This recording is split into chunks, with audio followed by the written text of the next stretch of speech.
कान्यकुब्ज नगर कन्नौज में एक ब्राह्मण रहता था। उसका नाम था अजामिल। वो वैश्या के प्रसंग को देख करके बड़ा आसक्त चित्त होकर वैश्यागामी और पूरा का पूरा दूषित सदाचार नष्ट हो चुका था। वो इतना नीच हो गया था कि रात दिन वैश्या का सहवास करता, उसी के पास रहता, उसको रिझाने के लिए बटोहियों को लूटता, उनकी हिंसा कर देता, जुआ खेलता, धोखाधड़ी से धन ला करके वैश्या को संतुष्ट करता। निंदनीय वृत्ति का आश्रय लेकर वो अपने कुटुंब का भरण पोषण करता और बहुत से प्राणियों की हिंसा कर चुका था, बहुत से प्राणियों को लूट चुका था, वो बहुत से प्राणियों का पाप कर्म एकत्रित कर चुका था। अब वो उसी वैश्या के साथ जो बच्चे पैदा हुए, उन्हीं के दुलार लालन पालन में समय उसका नष्ट हो गया। बहुत बड़ा आयु का लंबा भाग व्यतीत हो गया। 88 वर्ष की उसकी अवस्था आ गई। उसने वैश्या से 10 पुत्र उत्पन्न किए थे। सबसे छोटे का नाम नारायण रखा था। ये स्वयं नहीं रखा था। जब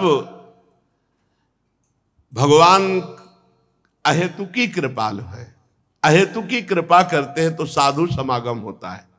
भक्तमाल जी में इनका चरित्र है। एक बार एक भगवत प्रेमी महात्माओं की साधु मंडली आई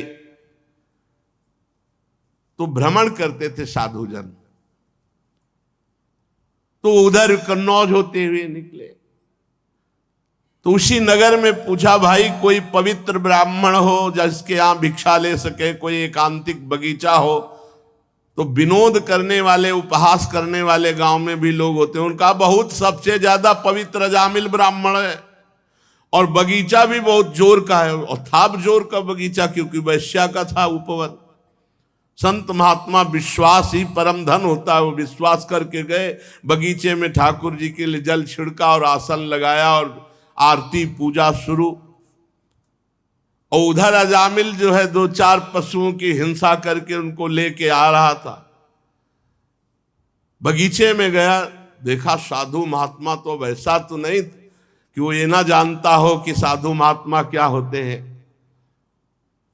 पशुओं को दूर फेंका जो मृग आदि मार कर लाया था, और गया साष्टांग दंडवत किया और रो पड़ा, भगवान आज पता नहीं मुझ नीच अधम का कौन सा सौभाग्य उदय हुआ कि आप भगवत प्रेमी महात्माओं का सानिध्य। प्रभु मैं तो बहुत नीच हूं, आप यहां कैसे आ गए?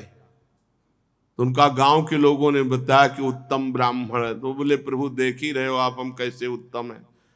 वैश्या के संग रहते हैं, हिंसादि चोरी लूटपाट से अपना पेट पालते हैं। प्रभु मेरी दुर्गति हो गई। तो उनका अब तो कोई साधन बन नहीं सकता, अब हम तुम्हारे भाग्य की रेखा देख रहे, एक पुत्र और होगा, उसका नाम नारायण रख देना। और संतों ने अपना आसन उठाया और अपवित्र स्थान में भगवान का भोग बनाना, भगवान का भोग लगाना हो नहीं सकता, वहां से चल पड़े। कुछ समय बाद जो 10वां पुत्र हुआ उसका नारायण नाम रखा। सबसे छोटे का नाम नारायण था। अजामिल का बहुत प्यार स्वाभाविक नारायण पर था।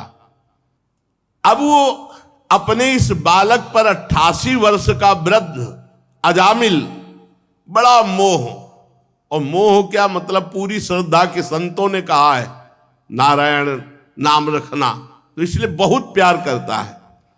संपूर्ण हृदय अपने बच्चे को दे दिया, नारायण बच्चे को।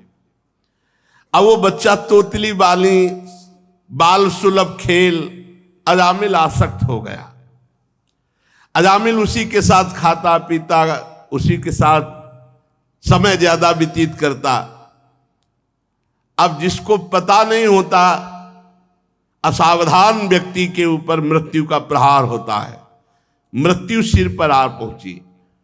मूर्ख और बूढ़ा अजामिल, मृत्यु का समय जब आया तो थोड़ी दूर पर बालक खेल रहा था, बोलने की हिम्मत थी, तो एक आवाज बोली, नारायण। अपने बच्चे को बुलाया। अजामिल ने देखा भयंकर यमदूत, हाथ में फांसी और टेढ़े टेढ़े भयंकर मुंह, दांत और रोए।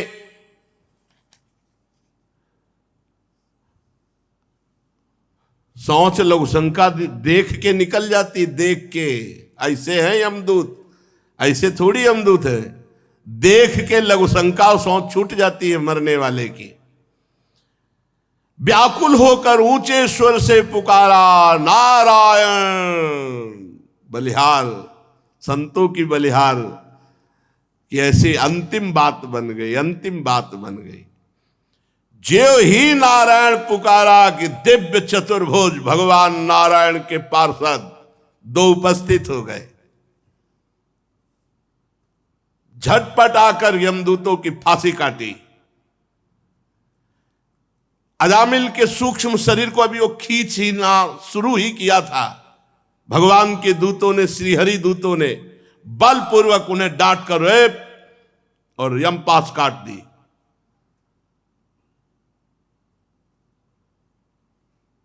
यमदूतों ने कहा, भगवान यमराज के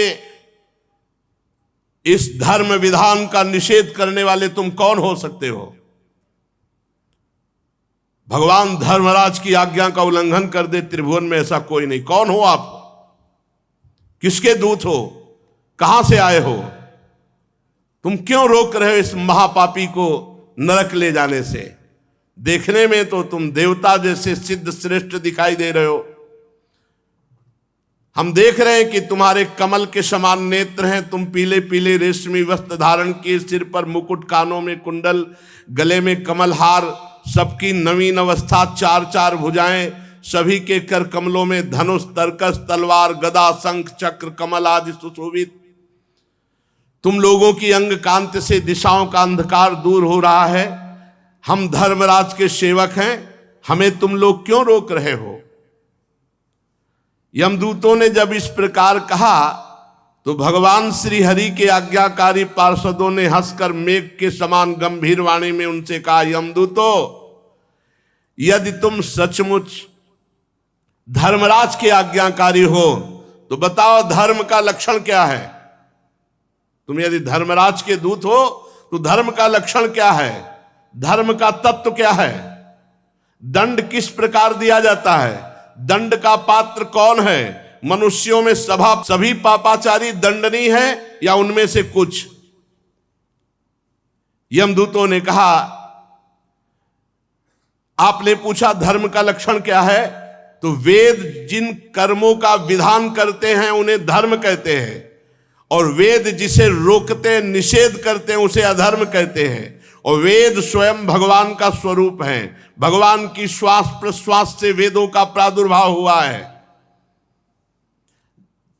जगत के रजोगुण, सतोगुण, तमोगुण, इन तीनों से सभी प्राणी पदार्थ ओतप्रोत हैं। सभी की मनोवृत्तियां तीनों गुणों में रहती हैं, सतोगुण, रजोगुण, तमोगुण। तीनों गुणों से कर्म होते हैं, उसके अनुरूप उनका विभाजन होता है। सूर्य, अग्नि, आकाश, वायु, इंद्रियां, चंद्रमा, संध्या, रात दिन, दिशाएं, जल, पृथ्वी, काल, धर्म, ये गवाही होते हैं। रात दिन में सतोगुण, रजोगुण, तमोगुण से जो भी कर्म होते हैं उन कर्मों के ये गवाही होते हैं। सूर्य, अग्नि, आकाश, वायु, इंद्रियां, चंद्रमा, संध्या, रात दिन, दिशाएं, जल, पृथ्वी, काल और धर्म, ये गवाही होते हैं। एक एक सेकंड के कर्म का हिसाब है। इनके द्वारा पता चल जाता है कि ये धर्मात्मा है या अधर्म है, और फिर दंड के पात्र का निर्णय होता है। पाप कर्म करने वाले सभी मनुष्य अपने अपने पाप कर्म का दंड जरूर भोगते हैं। निष्पाप पुरुषों, जो प्राणी कर्म करता है, गुणों से संबंध होता है, उसे सारे पापों का कर्म भोगना पड़ता है, जो उसका दंड भोगना पड़ता है।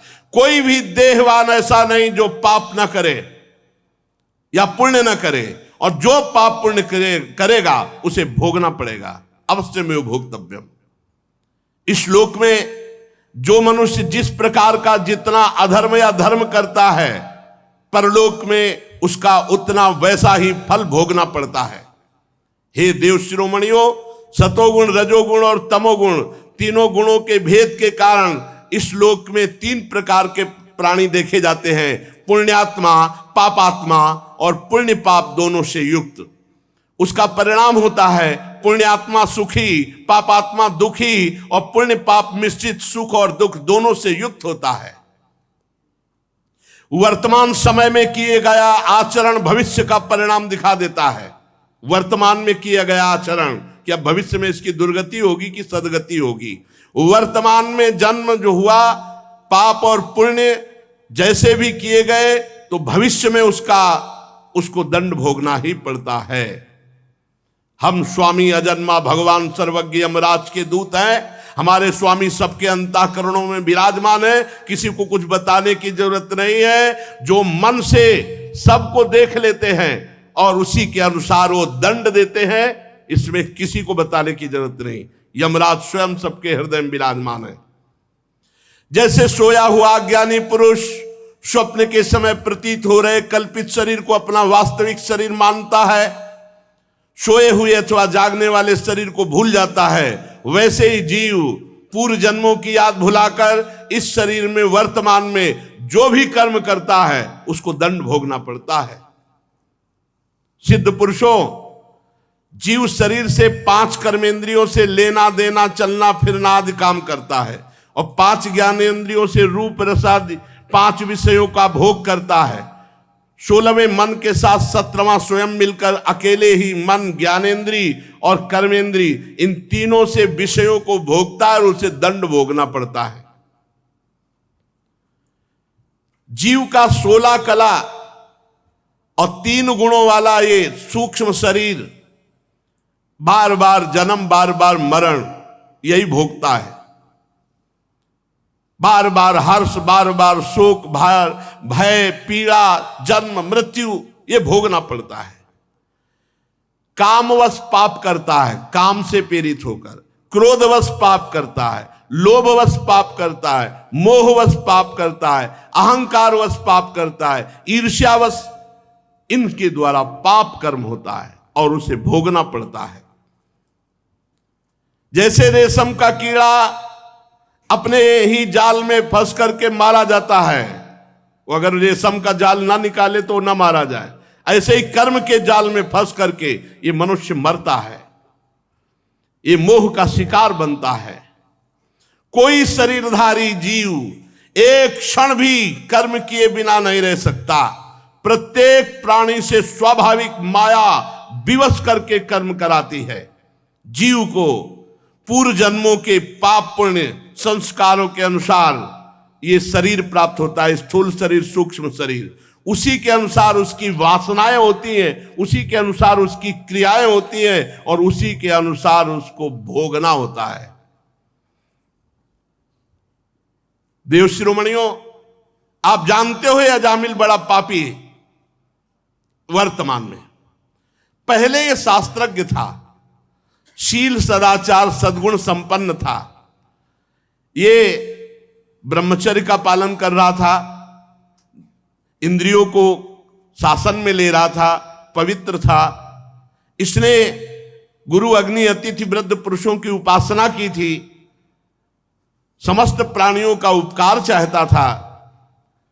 पर एक दिन ये अपने ब्राह्मण पिता के आदेशानुसार वन में गया और वहां से फल फूल समिधा कुश लेकर लौट रहा था। लौटते समय देखा कि एक भ्रष्ट वैश्या किसी कामी पुरुष से निर्लज्जता पूर्वक विहार कर रहा है। वैश्या ने भी शराब पी रखी थी, वो भी मतवाली हो रही थी। पुरुष के साथ ऐसे देख करके अजामिल का मन चंचल हो गया। अब ये लाख उपाय किया अपने मन को संभालने का, लेकिन ये काम के वशीभूत हो गया। यद्यपि बहुत धैर्य और ज्ञान का प्रयोग किया, पर काम वेग से विचलित होकर मन को ना रोककर ये पूरी शक्ति से वैश्या को रिझाने में लग गया। वैश्या को निमित्त बनाकर काम पिशाच ने इस अजामिल का नाश कर दिया। अब ये शास्त्र संबंधी सारी पवित्रता और चेष्टा मर्यादा छोड़कर वैश्या को रिझाने में लग गया। वैश्या के साथ सहवास और अपने घर की सारी संपत्ति वैश्या को दे दी। ये धर्म भ्रष्ट हो गया और वैश्या के ही पास रहने लगा।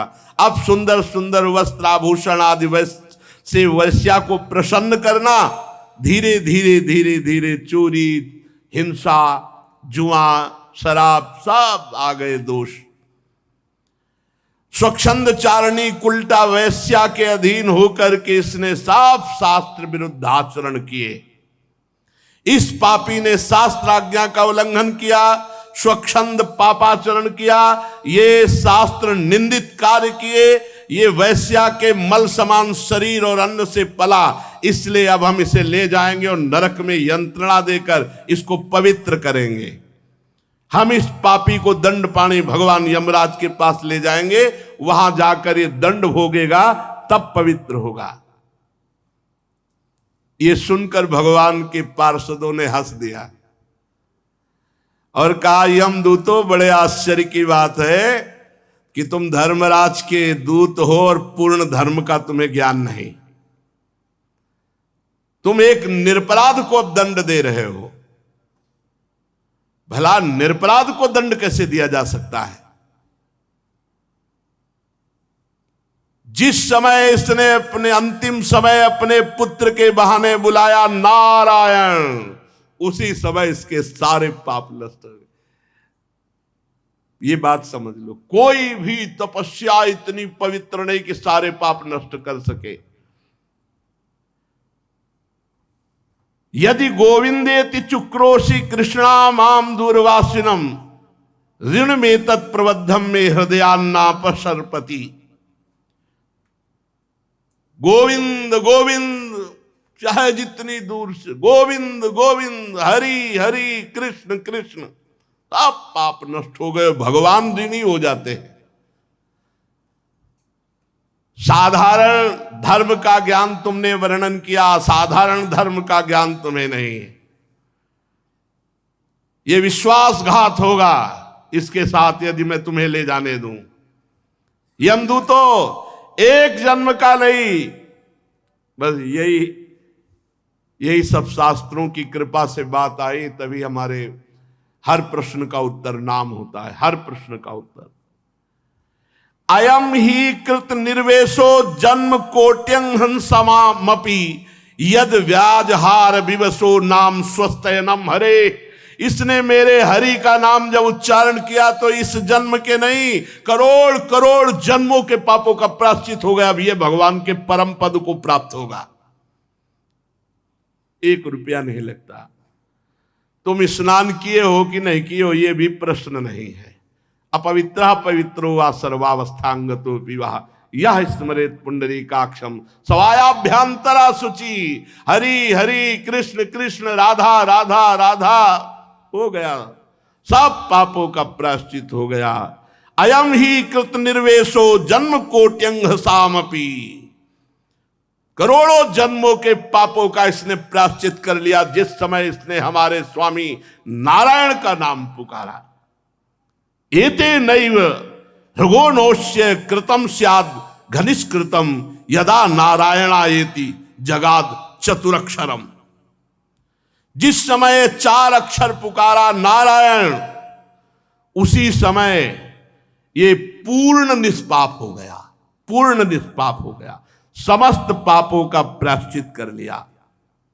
ध्यान दो, भगवान के पार्षद बोल रहे, इस्तेनः शुरापो मित्र ध्रुव ब्रह्मा गुरुतल्पगः स्त्री राज पितृ गोहंता ये च पातकिनो परे सर्वेशामप्यघवता मिदमेव सुनिष्कृतम नाम व्याहरणम विष्णोर यतस्तद्विषयामति। चोर, शराबी, मित्रद्रोही, ब्रह्मघाती, गुरुपत्नी गामी, ऐसे लोगों का संगी, स्त्री, राजा, पिता, गौहत्या, चाहे जितना बड़ा पाप हो गया हो और भगवान की शरण में आकर ये उच्चारण कर दे, हरि हरि हरि कृष्ण कृष्ण कृष्ण गोविंद गोविंद गोविंद, बस सब पापों का प्रायश्चित हो गया। अहम त्वं सर्व पापेभ्यो मोक्षयिष्यामि मा शुचः। अजामिल जी ने देखा कि यमदूत अंतर ध्यान हो गए, भगवान के दिव्य दो पार्षद पार्श्व में विराजमान है, साष्टांग चरणों में दंडवत किया और कुछ कहना चाह रहा था।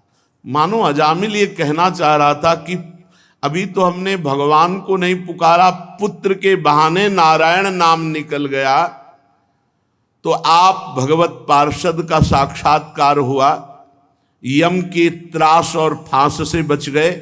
अगर हमें कुछ सेकंड ही समय मिले तो मैं भाव से भगवान का नाम तो पुकार लूं। उसी समय भगवान के पार्षद अंतर्धान हो गए। अजामिल सीधे वहां से कन्नौज से सीधे चला और हरिद्वार पहुंचा, और हरिद्वार में गंगा स्नान करके एकांत क्षेत्र में बैठकर भगवान के नाम का ध्यान किया। क्योंकि भगवत पार्षदों के दर्शन और संभाषण से संपूर्ण पाप नष्ट हो चुके थे, इसलिए बुद्धि पवित्र हो गई थी। तत्काल योग मार्ग में बुद्धि स्थित हुई और नामाकार वृत्ति हो गई।